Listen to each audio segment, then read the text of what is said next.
Hi, and welcome to another episode of the Skin and Soul podcast. I'm your host, Emily Fouts, and in today's episode, I'm going to be talking about makeup, how healthy skin and makeup relate, and some makeup that can be harmful, some ingredients in makeup that you may want to avoid if that's something that you're conscious of. As some of you may know, of course, there are many different ingredients in our makeup. There are alcohols, and like I've said in some of my previous episodes, there are good alcohols and bad alcohols.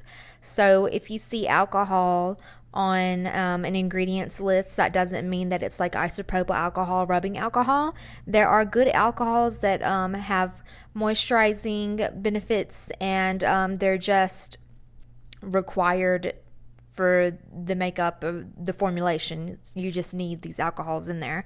So the good ones are cetyl alcohol, stearyl alcohol, lauryl alcohol, glycol C12-16, myristyl alcohol, and sideryl alcohol. So the bad ones, of course, are just alcohol, ethanol, denatured alcohol or alcohol denat, methanol, ester alcohol, and isopropyl alcohol. So not that you're going to remember all of those that I just mentioned, but just know if you read alcohol on an ingredients list, that doesn't mean that it's harmful. And then we have, carcinogenic chemicals, phthalates, a lot of, I'm not going to say that, but you want to look for maybe a label that says it has no phthalates in it. So phthalates are abbreviated for like DEP, DBP, or DEHP. That is a way to spot those. And so what they are, they're chemicals to make plastic more durable. And so they're often found in cosmetics and skincare. They use them more widely in, products with color. Or fragrance like nail polish, hairspray, or just skincare. And so, like I said, you can notice them on a label by their abbreviations: BBP, DBP, MBP, DEHP, MEHP, DEP, DIDP, DINP, and DNHP. So if you see anything that's like similar to any of those, it's probably a phthalate. And then something that I think I also have talked about in one of my previous episodes was PFAS. So these are also called polyfluoroalkyl substances. They're forever chemicals. So PFAS, aka forever chemicals. And so what this is it's a synthetic man-made compound that's used in, water resistant makeup products and other things. So what it is it accumulates in our body rather than breaking down, and so that's why they're nicknamed forever chemicals. So of course this is carcinogenic to our body. They've been linked to certain types of cancer, thyroid disease, liver damage, and reproductive issues. A really recent study has found them that they're very present in waterproof, water-resistant things. So I personally have stopped getting waterproof mascara, and long-wear foundations are also known to have forever chemicals in them. So I personally have excluded foundation from my routine. I just wear a concealer for coverage in any spots or under my eyes. So just know that. So in this study, it was 63% of the foundations that they tested. It contained fluorine, also known as a shorter version. So PFAS, the fluorine is found in 63% of foundations, 58% of eye products, 55% of lip products, and 47% of mascaras. So I don't necessarily know what types of lip products and eye products. Probably like the liquid lipsticks because they're long wearing. So just know that if you have any long wearing makeup, that it does have a pretty high percentage, pretty high risk factor of having forever chemicals in there. And that's something that I personally want to avoid. So I'm pretty conscious now of my makeup. And, speaking of makeup, there are to me, there's 3 different types of people. There's like the all natural woman. She doesn't really wear makeup. She doesn't really have a desire or a hand in it. So maybe you wear mascara or like a lip gloss. And then there's the person who's like natural beauty, but next level. Like medium. So I would consider myself like medium.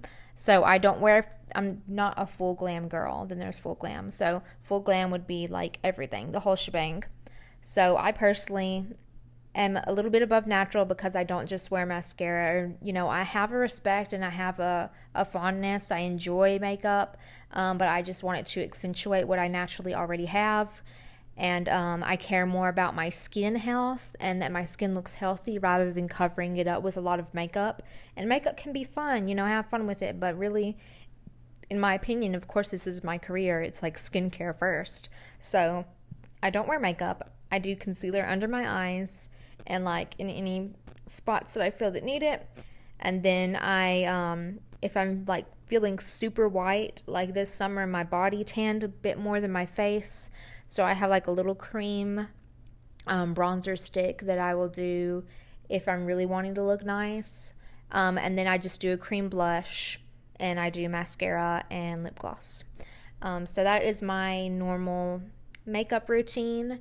And like I said, we have the full glam girls that wear like a full coverage foundation or, powder, and they do eyeshadow look and, all of it.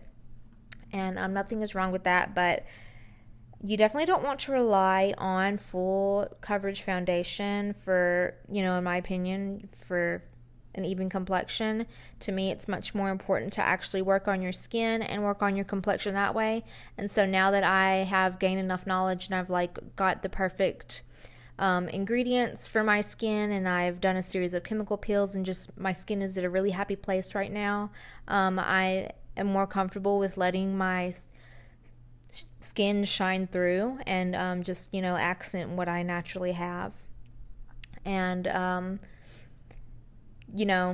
there was a time whenever I did full glam all the time, but that's not me anymore. Now I'm a mom and I just don't have time for that. I don't have the desire for it. But I still love makeup. So even if you are a full glam person, just know, if I feel like this should be important to everyone, like your body, what you're putting on and into your body should have a high importance to everyone. But yeah, if you do wear a full coverage foundation, if you wear waterproof mascara, long wearing lipstick, just know that it could be potentially harmful to you. So if you're wanting to take an approach of like a healthier and more health conscious approach to your makeup and your skincare, those are some helpful tips. And another question may be, when it comes to wearing makeup, how are you going to reapply your SPF? So I think that's something that some people struggle with. They're not really sure, especially if you're a full glam type of person. So what you want to do, of course, is wear a daily moisturizer, SPF, at least 30.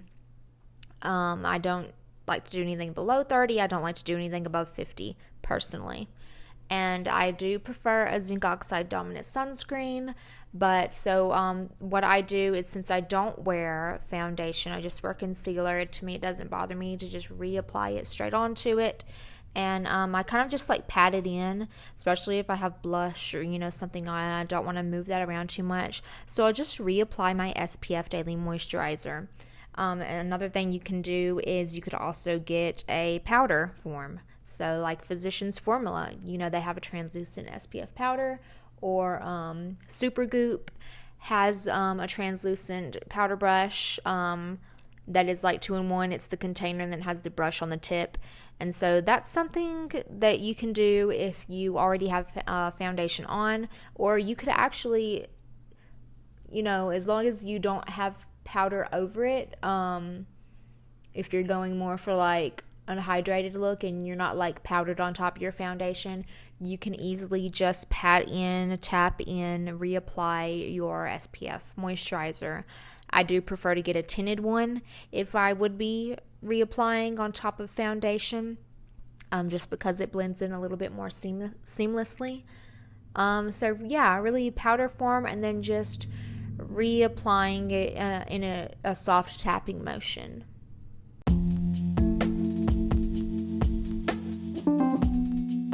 So if you made it this far, thank you so much for listening. Hopefully you learned something new and some valuable information when it comes to buying your makeup or trying to have a more health conscious approach to your makeup. So yeah, I will see you guys next Monday, 8 a.m. Mountain Standard Time for another episode.